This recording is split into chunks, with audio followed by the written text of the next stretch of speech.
Well, welcome. We're very delighted to have you join us tonight for what I'm sure is going to be a remarkable lecture.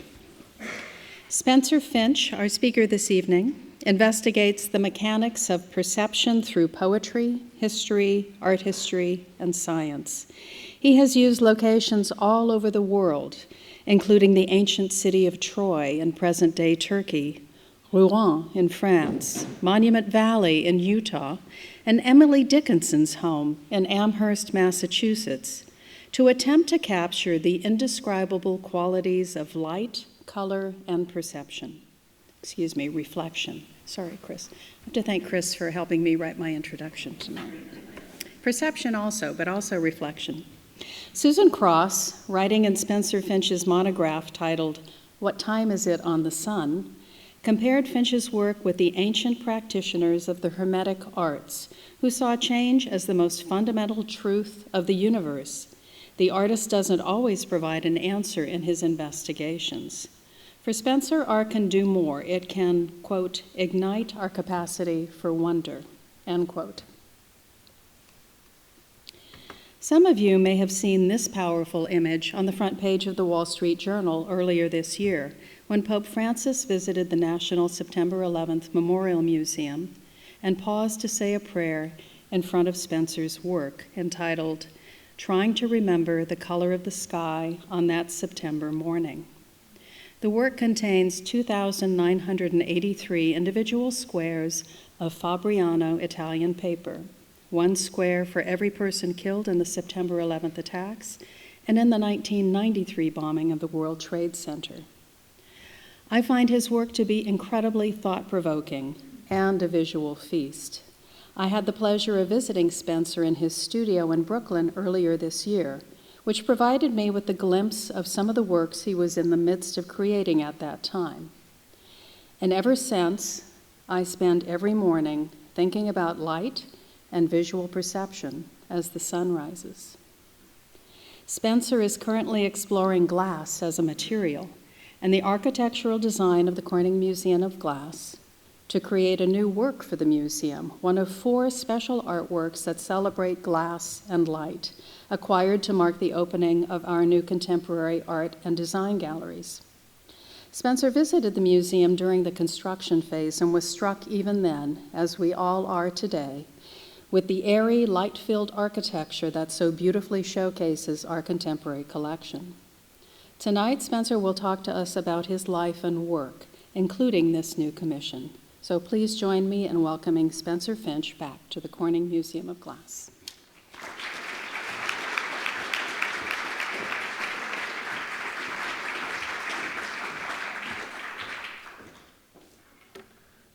Thank you very much, Carol, for that kind introduction, and also for your patience as I work on this project, which is slow in gestating, sort of elephantine in its gestation, I would say. And it's also really nice for me to see Tina here tonight, who invited me to do the project in the first place, and invited me up here and really started the conversation, which has been really a great pleasure for me, and the opportunity to work on something new, which is always, I think, for every artist, the greatest pleasure.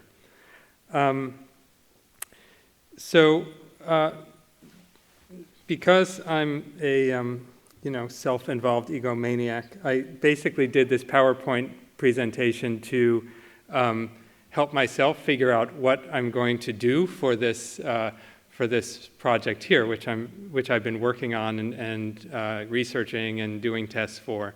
And so I decided to select work from the last 20 years mostly, that is related to what I'm thinking about as I'm thinking about this new project. So work that is connected to certain ideas of the material of glass and the concepts of glass that I've been considering. But I decided to start with this very first slide, which is a work from graduate school, because it sort of appeared somehow in the studio recently, and my my assistant said, "What is that?" And it also sort of explains my interest in glasses as material, and that I started in ceramics. That's how I started as an artist. I was studying in Japan, studying literature in Japan, and started working with a potter, and then returned to college, to Hamilton College, where my teacher was actually a glass artist, Bob Pileski, who was an incredibly important influence on me. And then got into graduate school at RISD. I later learned by mistake, but after it was too late for them to rescind the offer. And so I was sort of in and started working, doing like horrible stuff like this, and then proceeded to get kicked out of the ceramics department. So when I'm asked, well, why was I kicked out of the ceramics department? Well, this was the stuff I was doing, which was performances on the street, including this Twinkie smashing, which was originally a sculpture made of Twinkies, which I'd bought at the past date Hostess factory. It still cost a lot of money, and so I made my money back by allowing people on Main Street in Providence to get out their postmodern aggressions by smashing a Twinkie for a quarter. So, and it all went incredibly quickly, and I still remember vividly to this day looking up to the window of Metcalf, which is where the ceramic studios were, and seeing Jackie Rice, who was head of the ceramics department, looking down at me and shaking her head. And so that was sort of the beginning of the end of my time in ceramics. But my interest in ceramics, which had a lot to do with science. I was obsessed with testing glazes, the sort of trial and error of it.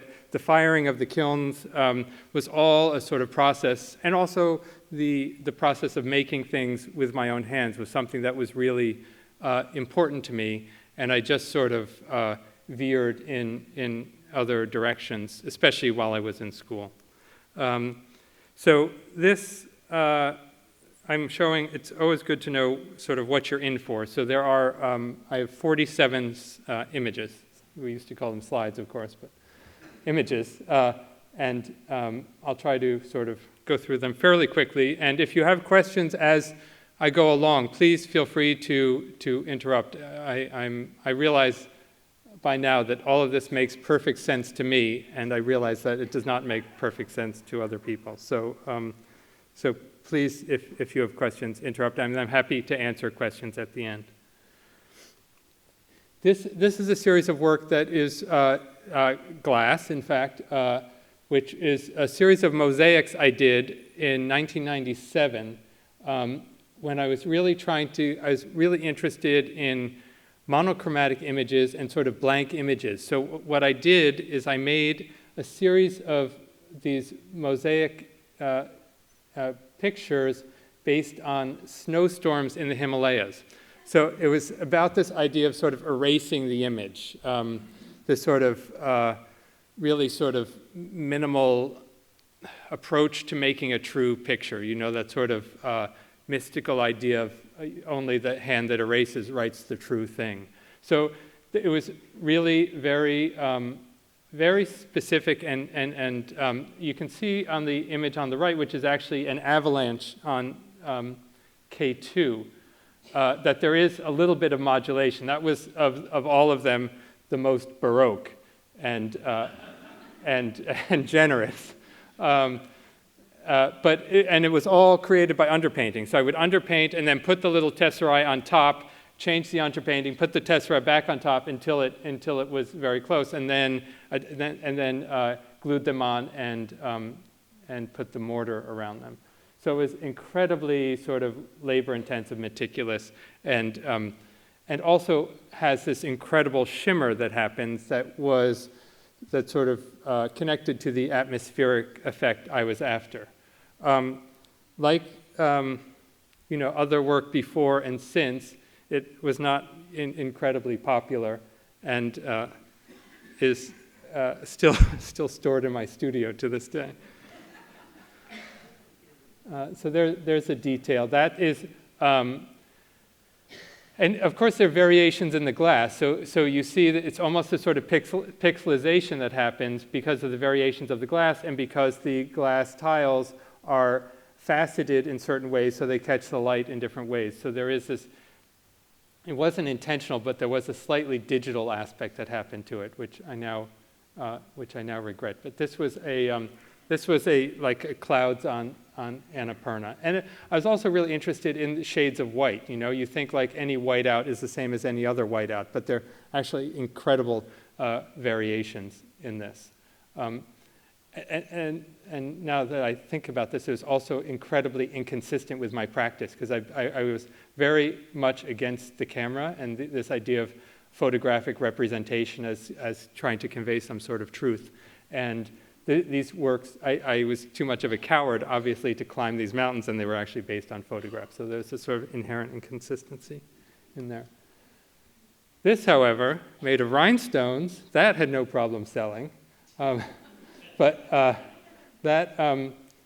this is an actual, it's about 6 feet across, and the shape is based on my field of vision. And so I was really interested in this idea of imbuing the image itself with the idea of seeing. And so I thought, well, to actually use the form of the field of vision to actually have to create the form of the picture itself.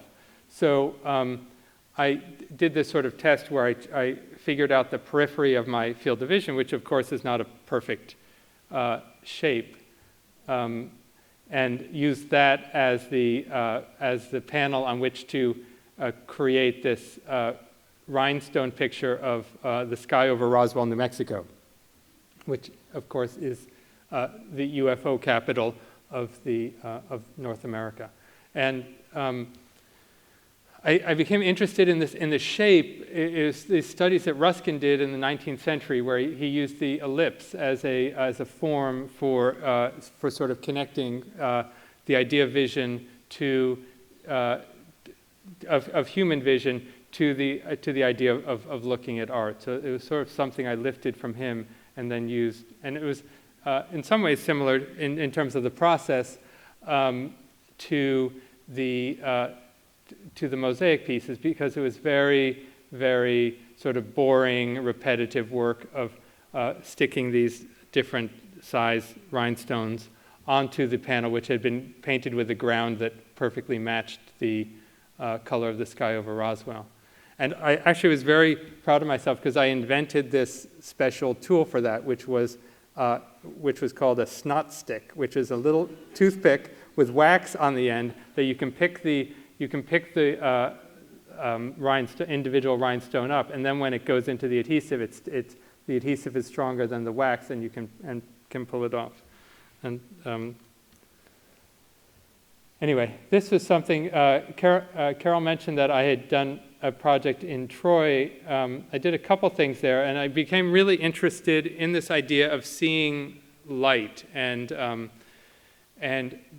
light being a sort of the light of a place being an unconventional way of making a picture of a place. So rather than using our usual conventions of making a picture, perspective, whatever, to think about recreating the light conditions of a place as a way of making a picture of it, because of course that's just as specific as anywhere else. So I've always loved the Iliad, and I was really obsessed with seeing the light of Troy and really seeing what Achilles saw. And so I thought, well, what is the same there in Troy and what hasn't changed? And really, because there were, I think, 8 Troys built after the Troy of Helen, the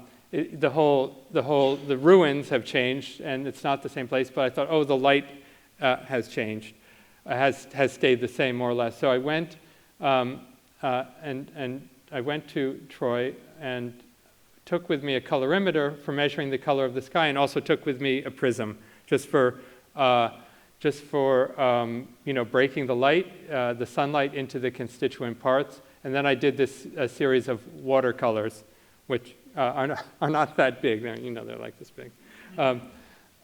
Based on the light at Troy at different times of the day. And the prism is something that's been really interesting to me and sort of important to my work, although in the background for a long time, as a way of really thinking about our sort of range of vision, the sort of range of the visible spectrum. And I'm also really interested in getting beyond that to a certain degree. And this is sort of related to this idea of the field of vision. It's more of the sort of range of vision and the possibility of vision. And what it is it's this really kind of simple watercolor drawing of the 6 or 7 colors of the visible spectrum that I mixed in watercolor and then diluted to the point where I could no longer see them. So you can see the sort of test down below, and then coming from higher up, from the top of the page, are the final sort of stretch of a brush stroke of the mix of the watercolor right at the point where I could no longer perceive that color. So it goes, I think it's, so it starts with violet, blue, green, yellow, orange, red. So I'm really interested in those sort of, that sort of edge, the sort of in-between colors and the point where we can no longer see things. Here's a stained glass piece that I did at Art Pace in San Antonio in 2003. It's really the first glass piece, I guess, with bigger pieces of glass that I ever did. And I really became interested in thinking about stained glass in a non-traditional way. This idea of having stained glass be a picture of a place in the same way that prism drawing was a picture of Troy. And so I had measured, using the colorimeter, I had measured the color of light in Paris during the winter. And then when I was in Texas, in its incredibly hot summer there, I was working and used the colored glass in these windows to transform this very yellow, hot summer light of Texas to this cool blue light of Paris in the winter. And so it was accurate for about 3 hours in the afternoon, in that it could shift the color so that you had this really, it was sort of a sight, non-sight thing. So it takes you actually from Texas to Paris. And the piece is, of course, called Paris, Texas, after the Wim Wenders film. But it's really about, it's a sort of Smithson idea of sight, non-sight, the relationship between two very different landscapes, and also this idea of almost double vision, of seeing two things at once, which is something that will come up a little bit later. Here's another glass piece that I did that's, it's really not a great image. The next one's a little bit better. That is on the High Line in New York, and it's called The River That Flows Both Ways, and it's based on photographs done of the Hudson River at 1-minute intervals over the course of one day. So it's almost 12 hours. And I was really interested in just photographing the river and seeing how it changed. Because of course it's the same river, but depending on where you are in it and what the light reflection is and what the angle of the camera is and how the sun is hitting the water, it changes a lot. And so it's really just a record of a day floating on the Hudson River in a tugboat, which was really, it was one of those days, some days as an artist you think it's really a kind of a lousy job, and then some days when you're floating on the Hudson and you found this invention called an intervalometer that actually takes the pictures itself at 1-minute intervals.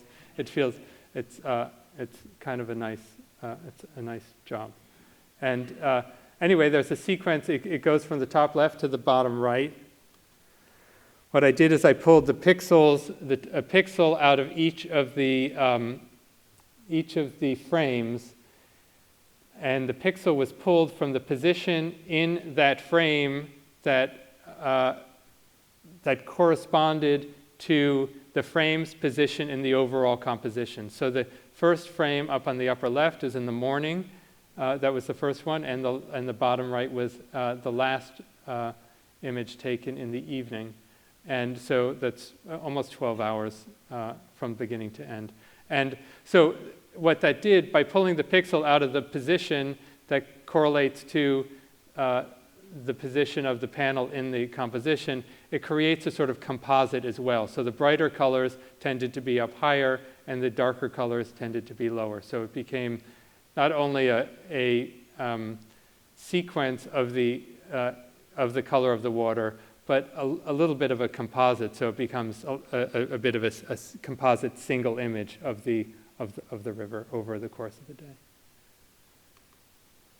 Here's another glass piece that I did at MassMoCA that shifts sunlight to candlelight. So it's similar in concept to the Paris, Texas piece that I did in Texas, but this takes the absolute full spectrum light of the sun and reduces it to a quite narrow spectrum of candlelight. So it's exactly the same color as candlelight, although of course much brighter.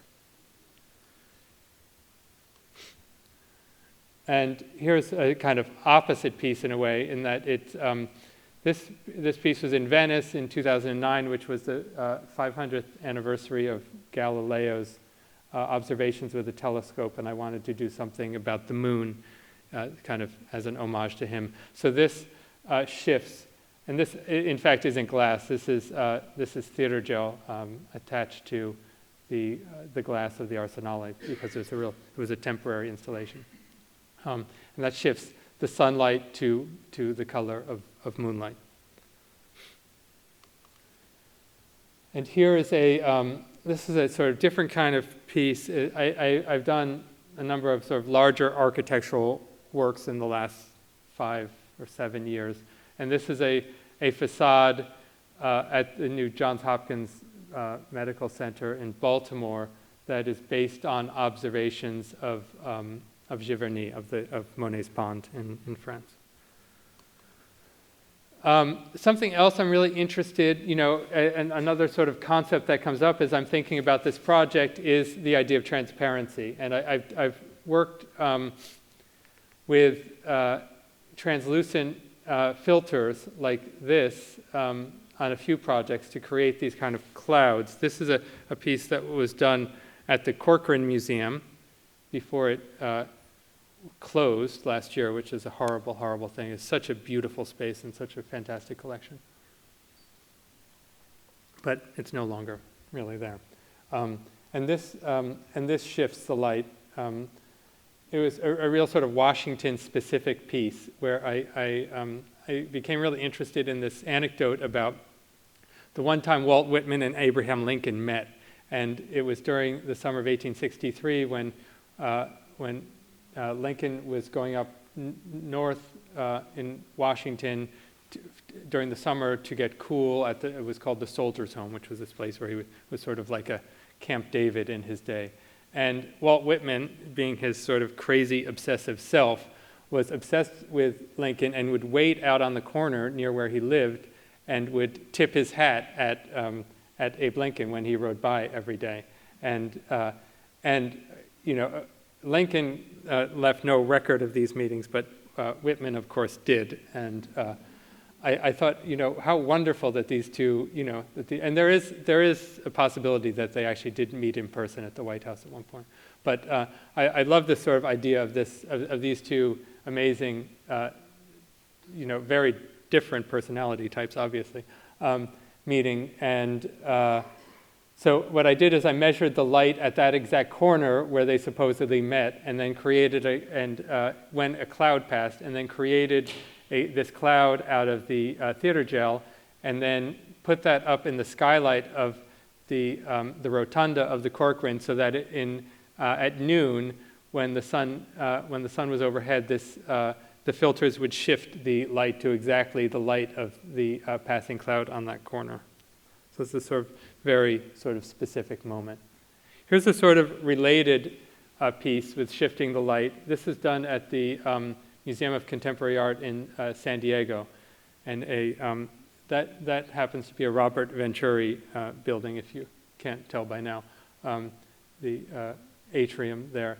And what I did, it was sort of based on, Venturi was really interested in Roman architecture. And what I did is I shifted the light from San Diego to the light of the Pantheon. So this circle is basically the size of the oculus of the Pantheon. And so it became this, again, this sort of sight non-sight, like taking the light of San Diego and shifting it to the light of Rome. This is a work that is kind of complicated to explain. It's there's the piece I did in Monument Valley, and it's about reflected light, which is something that I've been thinking a lot about. And I wanted to do kind of, well, there were two things I was interested in doing, a Western and a sunset work. And I think, probably every artist has at least one sunset work in them. And so what I did was I went out to Monument Valley and stayed in the motel there and measured the light at the end of the day as the sun went down. And then I took the film, The Searchers, cut it into lots and lots of stills, edited them to a 9-channel video so that when the video runs for 35 minutes, it projects the light on the wall that exactly recreates the light of the changing light in the motel room in Monument Valley. So I don't know if I explained that at all clearly. But there you can see a sort of shift as time goes by. So it starts, there you can see. So it's really not about looking at the images at all. It's about 4.5 feet from the wall. It's really about looking at the wall. But ever since, I think this started because ever since I was a kid, I love looking at the light of TVs in people's houses at night. It's almost always a blue light, which I found when I actually had to go through all these stills. There were so many I had to discard because they were just way too blue. So TV light really is blue. But I've always loved that. There's something, I don't know, beautiful about the sort of light of a TV on in someone's house at night. And so I was interested in just sort of working with that light. And so this is actually the first frame, the very beginning. And so by the end, all of the 8 peripheral videos have turned to black, and only the center one has very faint light. So it goes really from quite bright light as the sunset begins to almost no light at the end. There you see. And it's funny because I know this film incredibly well. I've actually worked on two pieces based on film, this one and The Wizard of Oz, neither of which I've watched with the sound on, so I don't know. And I watch them again and again because I'm watching them for visual reasons and for sort of color reasons. And so I didn't know, I kind of knew the plot, but I don't know the names of any of the characters because I made up names for them just because I wasn't listening to the soundtrack. So I have my own particular experience of both The Searchers and The Wizard of Oz, which are kind of both wonderful movies. I'm also really interested in reflection, and as I mentioned earlier, this idea of double images and seeing and trying to see two things at once, which is sort of impossible, but maybe somehow you can hint at that possibility. This is a work. It's a sequence of photographs that are shot at 7-minute intervals, looking out a window of my grandparents' house in Vermont at the meadow behind, and the light was on in the bedroom. So what happens is the window turns into a mirror. And so in the first frame you see the exterior completely. By the last frame, which is 42 minutes later, you see only the interior, which is the reflection. And that play between image and reflection and a sort of memory image and a present image is something that I find really interesting, and it's something I've been thinking about for the project here. And it's a pretty much a 100% ripoff from the Japanese novelist Yasunari Kawabata, who in that really beautiful book Snow Country gives this description of the protagonist riding in a train during winter, goes through the tunnel up into Snow Country, and comes out on the other side, and it's getting dark, and he sees this woman's eye like floating in the window, and he thinks it's outside, and then all of a sudden he realizes it's a person sitting diagonally across from him in the train. So that sort of play between the image of the reflection and the landscape from the outside was something that I really found so beautiful, and eventually just found a way to use it myself. Here's a series of work called AG, which are silver gelatin prints, photographs, and I've done, the previous work and since then is all photographic. I mentioned earlier I was really sort of anti-photographic, and of course I'm incredibly inconsistent, and came around, or at least used the camera for my own purposes. Anyway, for this series of AG, I made photographs of a collection of modern silver. So sort of beautiful, mostly Danish silver that reflects light in really amazing, incredible ways. And in fact, I took hundreds of photographs, and none of them are bad. It's one of those things, it's like every photograph you take of silver is sort of beautiful and sexy. And they were printed as silver gelatin prints. So the idea is, what is the sort of method of representing it, which is the silver deposited on the paper, is the same as what is represented. So there's this sort of circularity and you might say solipsism inherent in the work. But this idea of the surface being, which you can see a little bit because there's scratches in some of the silver. So you have a sense of the surface and you have a sense of the reflection. And it's something that is, of course, incredibly obvious, but also somehow really engaging and profound. Here's an earlier work that I did. I think this is actually maybe the first photographic work that I did. This was done in Stockholm. And it was pre-digital. I think it was 1997 I did it. And I was doing photographs of reflections that I was going to use for watercolors. And it's the Swedish Parliament, in fact, reflected in the Mälaren, the sort of fresh water that flows into the sea at Stockholm. And it started raining, and so I was really interested in how this image, this reflected image, then all of a sudden ends up being just the rain on the water, and how this sort of rain comes in and erases it. It was something that was just like many of, I think my most successful works, it was sort of the result of an accident or just being in the right place at the right time. So it's just the erasure of the image.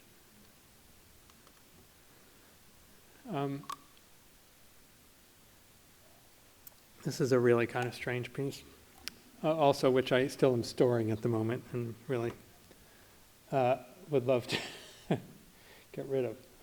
But sometimes you just think it's going to go somewhere someday.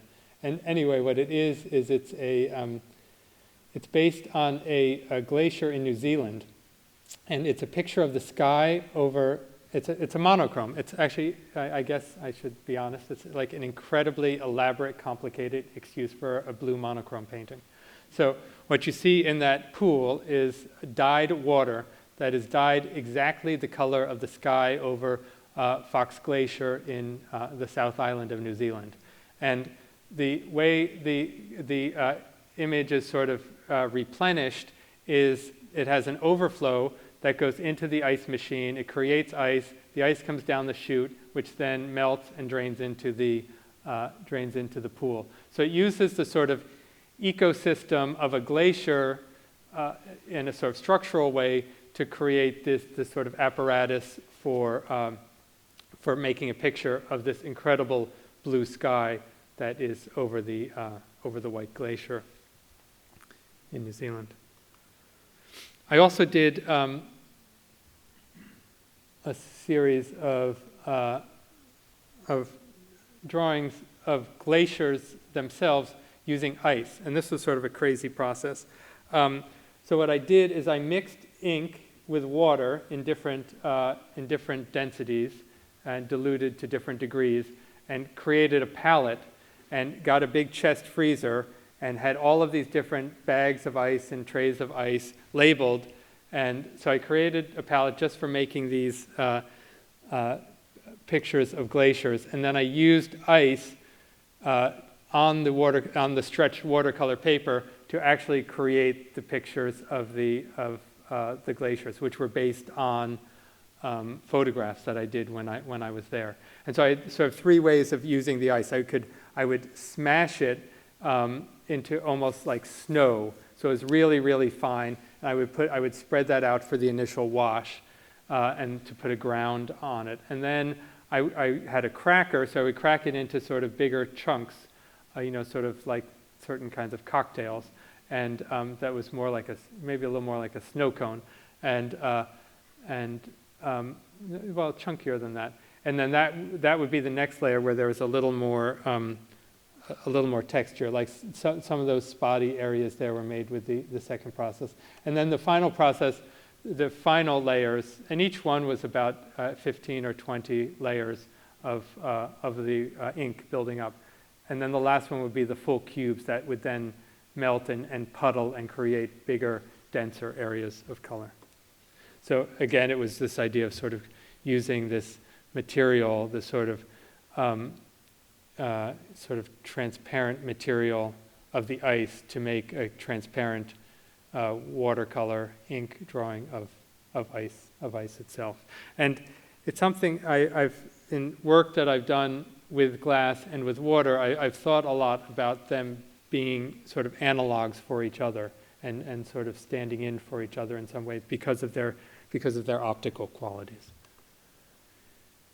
Here's a work that I did in Norway. It's a star map that is based on the 50 brightest stars in the northern hemisphere. So each of the globes is based on the color, the spectral color of the star, and then the position is based on its position as viewed in the night sky from the northern hemisphere, and then the height in this space is based on the distance from Earth. So the higher globes are farther from Earth, and the lower ones are closer.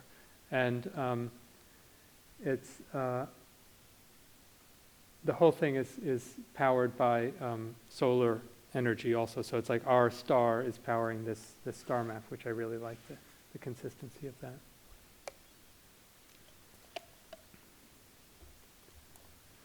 Here's a piece I did in France at the Frac de Loire, and it's when I was in college, and after college I lived in Japan for 2 years, and that's where I started doing ceramics. I really became sort of obsessed with things there, and a certain Japanese aesthetic that I think I come back to a lot, both in visual arts and in literature.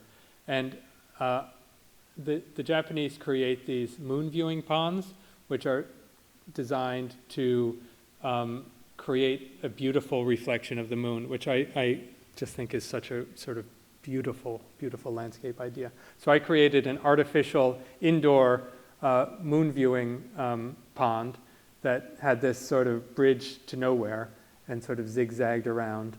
And but it was designed so that when you sat on different places on the bridge, you would have really great views of the reflection of this artificial moon that was hanging in the space. And it was a really kind of, I was kind of surprised that they let me flood the gallery with 3 inches of water. And I remember asking the director, saying, is that possible? Because their storage is underneath. This would never happen. It would never happen in an American museum. And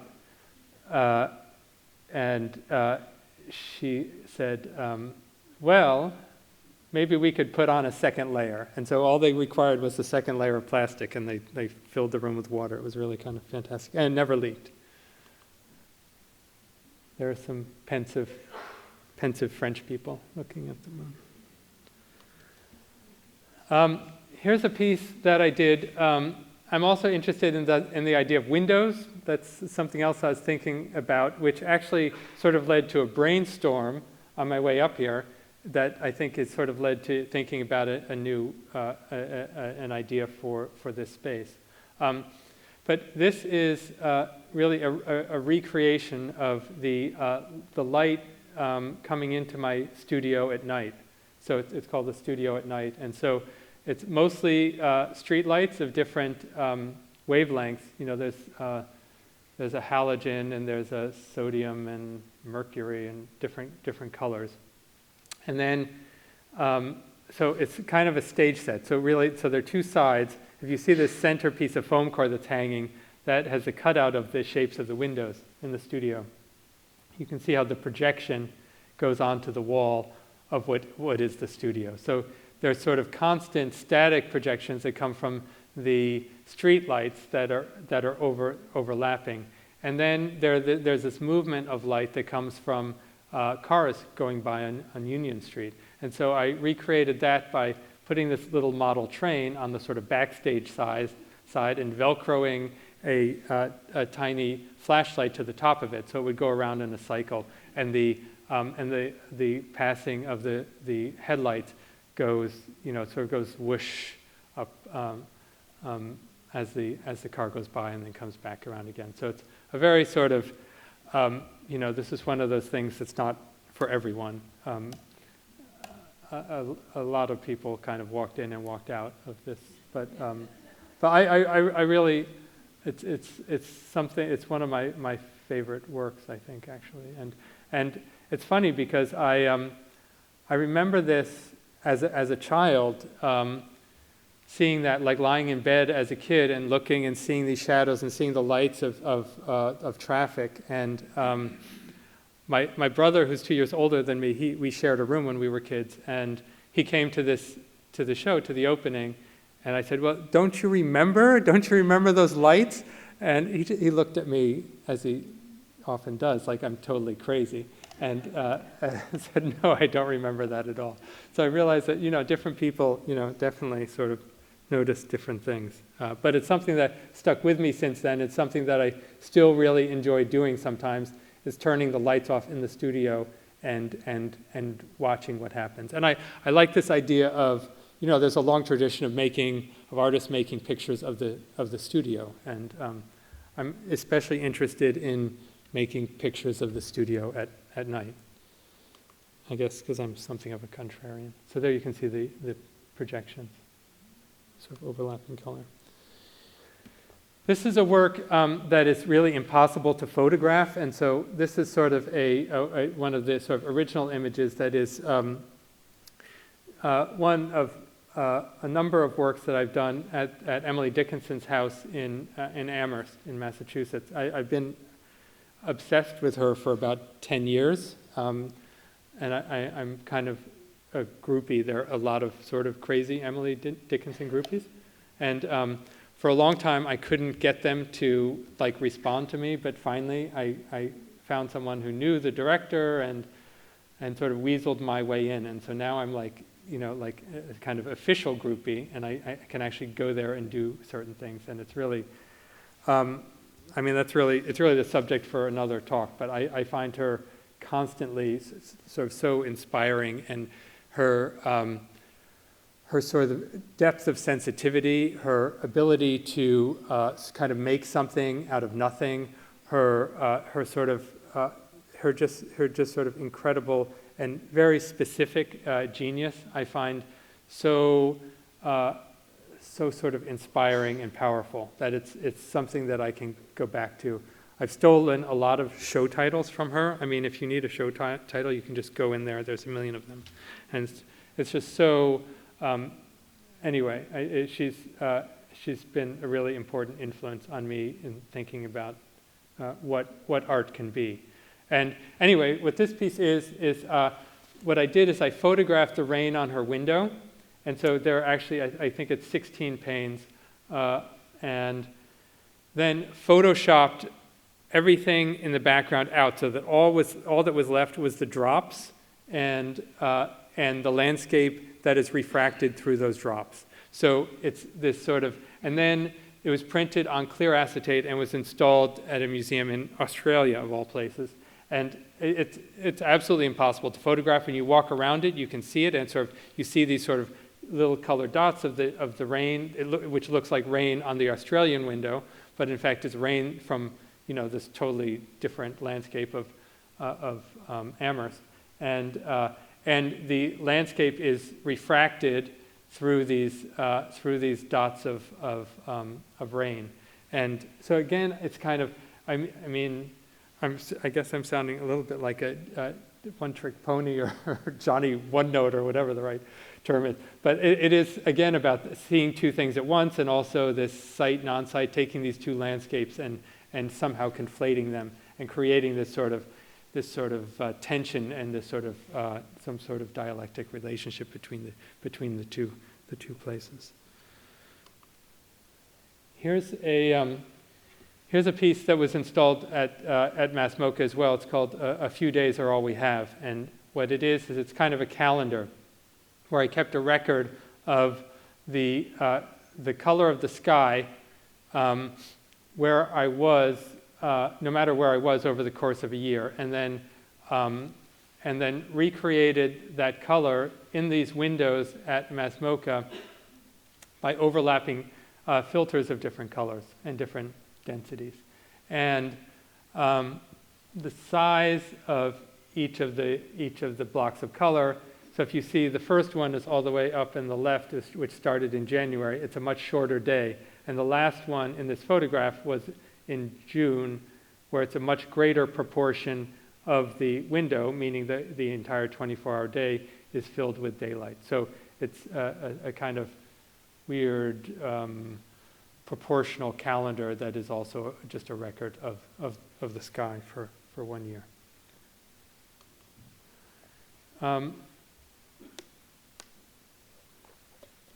This is a series of drawings, of pastel drawings of my studio window in sort of infrared. And so what I did is I stuck thermometers onto the window and recorded the temperature of the glass at different times of day and on different days. So and it's sort of sequential. So if you look at the very first one, and each of the colors refers to a different temperature. So if you see the very first one, there's a little bit of pink. It's when the sun is just coming up and it's warming up the bottom of the window. The rest of the pane is all the same temperature. And then as the day progresses, you can see the window faces south, so the right side heats up first. So if you look at the fourth one, that orange is actually a hotter temperature than the green, is hotter temperature than the purple, is hotter than the yellow. Because the sun is coming from the east, it's hitting the west side of the window, it's heating that up more, and then the opposite happens at the end of the day when it passes, and you can see at the end. And this, I don't know if I should talk about this, but this is sort of, after getting the PowerPoint together this week, it was something I started thinking about would be interesting to actually do here and do it in glass, where it would be not a drawing of the temperature changing over the course of a day or at different times of day, but it would be, the window becomes a picture of itself, if that makes sense. So I would measure the temperature of a window in the facade, say on the West Bridge, and then create the sort of color shapes that represent the temperatures at that time, and then create that in some sort of stained glass, fused glass, so that this idea of I was thinking this morning that what it is, it's like the secret life of glass, because you think glass is just, not doing anything there, but like especially in facades of buildings, it's heating up, it's cooling down, it's like becoming wet, it's drying, there's condensation, all kinds of things are happening. And so this would be sort of a way of manifesting what is happening to something we consider basically invisible. Like window glass gets no respect because it's transparent. So anyway, it's something I really started thinking about, which I'm hoping will develop into a sort of beautiful and interesting concept to use here. There's a detail. You can see sort of at the bottom there's a key, a legend that indicates what the different colors stand for. So it's each of the different temperatures. Here's a photograph that I'm not sure why I included it, except that I really like it as a photograph. It seems to me sort of essentially what photography is about, and it's called When 3 Dimensions Become 2 Dimensions. So it's a photograph of an apple tree in Vermont at the exact moment when I could no longer perceive 3 dimensions. So it's the exact moment when the 3rd dimension was lost and it became 2 dimensions. So it seemed somehow the appropriate subject matter to be photographed. And that, again, that play between the 3 dimensions and 2 dimensions, where you sort of see something flat, and then as you move around it, it becomes 3-dimensional. It's something that's really fascinating to me. Here's a work, a canopy work that's installed in Seattle that is. I was thinking a lot about sort of forest canopies and how forest canopies can shift the light in the forest to this real sort of green, this weird sort of green color as the sun shines through the leaves. So this is a sort of big installation on the canopy there in a sort of open courtyard that is a kind of analogous to an actual forest, or a sort of abstraction, I guess, is really what it is of the forest canopy. Here's a work I did at RISD a couple of years ago that is based on Giverny, on the pond at Giverny. So all the colors on the wall are taken from Giverny, and then there's glass, which, as probably most of you know, is very hard to photograph, which is hanging there with different levels of reflectivity. There's sort of standard reflectivity, which I think is of plate glass, which I think is around 7 or 9%, and then goes up to 35%.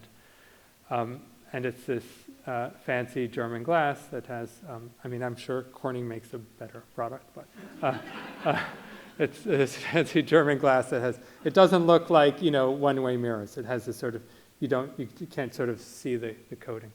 And so it just has greater reflectivity. So what I was in Giverny, I was really interested in thinking about the pond, about Monet's pond, as really a laboratory for optical experiments, and how Monet was really using it, as not even a way to paint pretty pictures, but as a way of studying what happens optically as light changes over water. As reflectivity becomes transparency, becomes opacity, and how you have the color of the water, you have the color of the ground, you have the color of the reflected flora around it. And so what I did is I kind of created a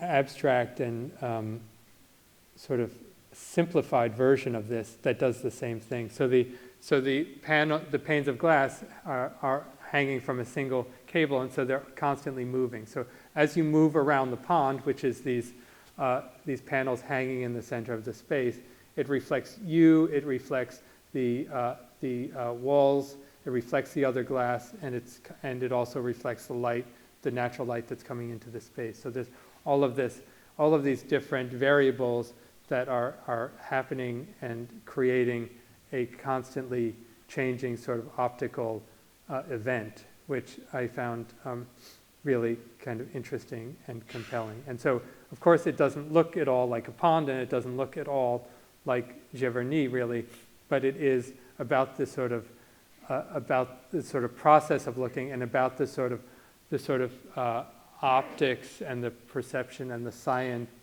of what is happening, and also the sort of the sort of change, this constant change, and for me that's really beautiful that it's not static.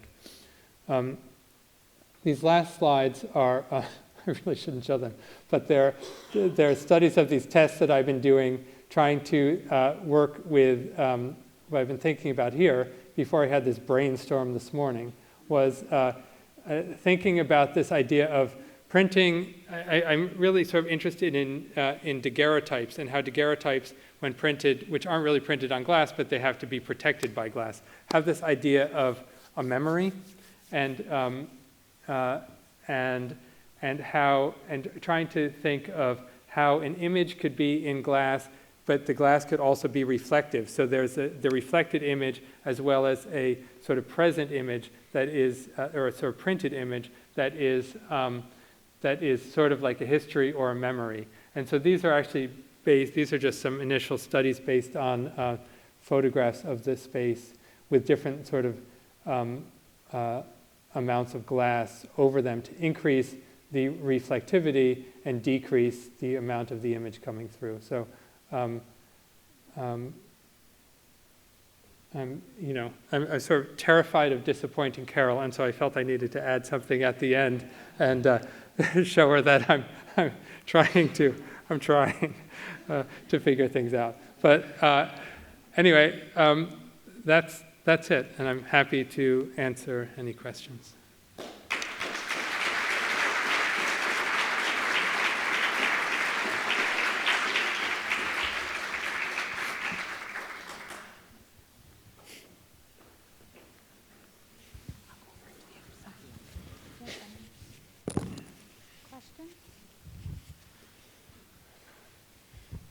Spencer, question about the silver piece. Uh-huh. So the picture of silver made in silver of silver. What was the surrounding? What was the silver itself actually reflecting? What was the environment? It actually is in this very sort of clean modernist house, but then I built a foam core box, so it's basically just white. I was trying to sort of reduce the surroundings as much as possible so that it was really just light and surface, so that there wasn't any sort of context that was apparent. So it was really as pure as possible, a sort of, reflective experience. Do you walk around with a Pantene color chart everywhere you go and just hold it up in the air? With a color chart? Yeah, I actually do. I've done a couple pieces that are, I did a piece last year called Ulysses, which is basically me walking through the city for the entire day. And it's, another one of these incredibly boring artworks, but it's just a sequence of several thousand Pantone swatches of my day of walking through the city from morning to night. But I love matching colors, and I mean Pantone. If you work with Pantone, you realize it's a pretty limited palette.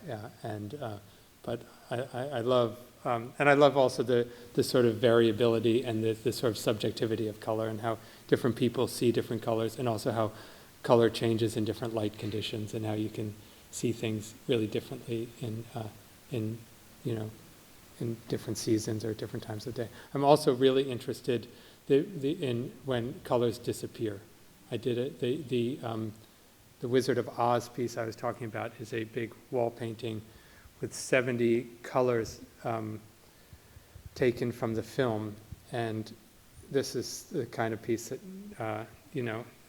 is hard to sort of get people to do. But the idea is that you sit in it. The wall painting is in a space with natural light, and you sit in it, looking at the wall painting, which is the same aspect ratio as the film, and with this grid of colors.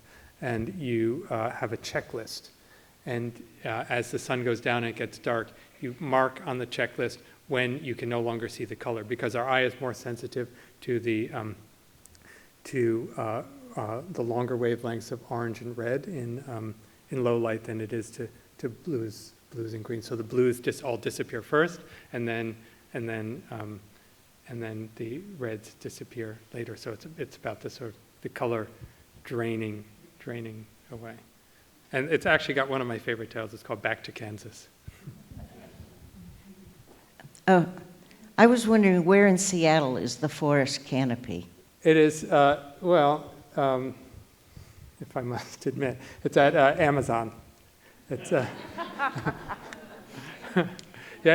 it's where there's this whole new area, and I can't remember what it's called, but where they're building these new Amazon buildings, which is an incredibly weird place to spend time with all these whatever they're called, Amazonians.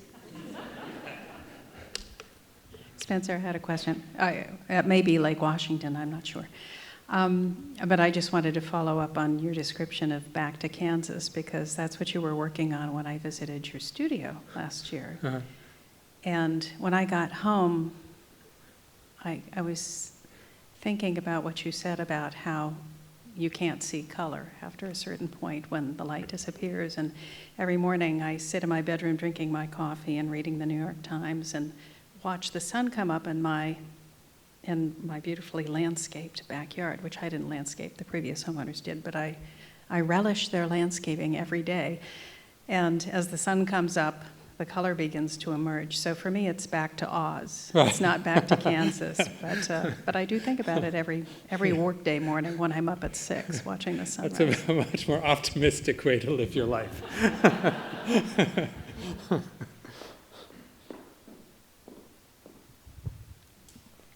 Two small questions.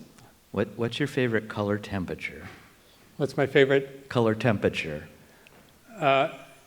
Well, like color temperature for like light in my Right. studio, I have a mix of two lamps. They're both a Philips fluorescent TL 950 and a TL 930. So they have very high color resolution index. They have 99 color resolution index, and the 5000 you think would be enough because it's closer to daylight, but it's actually 2. It feels too blue, and so I have one of the 5,000 and one of the 3,000, which I think averages out closer to 4,500 than to 4,000. I don't think it splits the difference. Mm-hmm. So that's and they just Philips stopped making these TAL 950s because everything's gone to LED, and LED is great in some ways, but it has even more dropouts than fluorescent does. So I stockpiled them. Right. And then in my other question, it's kind of related to that because I feel like we're in a time technologically when controlling color temperature is becoming, I think people are starting to actually become very familiar with different color temperatures of light. And now we have, with RGB LEDs, the ability to really kind of tune light to different things. And I was wondering, have you played it? I know you're kind of an analog guy, but have you played it all with any of the RGB LEDs and the ability to really replay light that way? I hate them. Uh-huh. Yeah. I mean, I do a lot of light boxes. I make light boxes, and I use LEDs now because they can be consistent. But then I shift the light using an image over it. But I mean, there's amazing stuff. I mean, there's this guy who created this artificial sky, this Italian guy, and it's apparently incredible. That it really shifts the light through the room throughout the day, and apparently it is just a dead ringer. So there is, it's not. I'm more interested, I think, in the relationship between light and image than in creating a sort of light condition, which would be something like like James Turrell, which is something I'm totally against. Any other questions? Thank you very much for coming.